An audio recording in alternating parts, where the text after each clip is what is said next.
एक छोटे से गांव में एक गरीब किसान रहता था जिसका नाम अली था।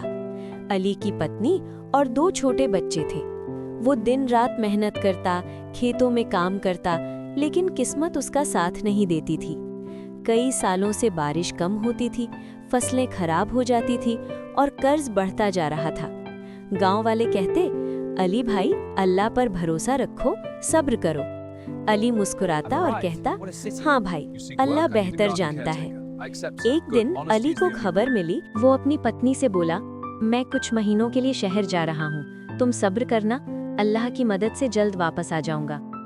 पत्नी रोई, बच्चे रोए, लेकिन अली ने सबको तसल्ली दी और चल पड़ा।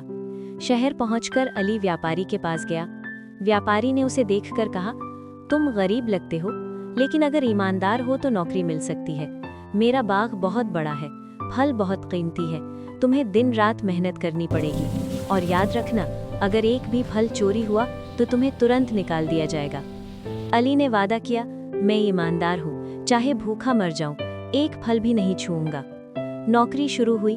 अली दिन भर पानी देता, शाखें काटता, फलों की देखभाल करता, रात को पहरा देता। व्यापारी का बाग बादाम, आम, अनार और सेब से भरा था, सब बहुत महंगे। अली भूखा रहता, लेकिन कभी फल नहीं तोड़ता था। वो सोचता, ये दूसरों की मेहनत है, अल्लाह देख रहा है। एक रात तेज तूफान आया, बिजली कड़की, पेड़ गिर गए। अली पूरी रात जागकर बाग की हिफाजत करता रहा। सुबह जब व्यापारी आया तो देखा कि बाग बुरी तरह बिखरा हुआ है, लेकिन फलों में से एक भी गायब नहीं था। व्यापारी हैरान हुआ। उसने पूछा, क्या तुम रात भर जागते रहे? अली ने सिर झुकाकर कहा, जी हाँ, अल्लाह ने हिम्मत दी।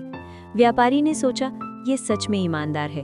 उसने अली को इनाम दिया और कहा, आज से तुम बाग के पूरे जिम्मेदार हो, तुम्हारी तनख्वाह 2 गुनी होगी। महीने गुजर गए। अली की मेहनत से बाग और भी खूबसूरत हो गया, फल बेहतरीन पैदा हुए। व्यापारी बहुत खुश था। एक दिन उसने अली को बुलाया और कहा, अली, तुमने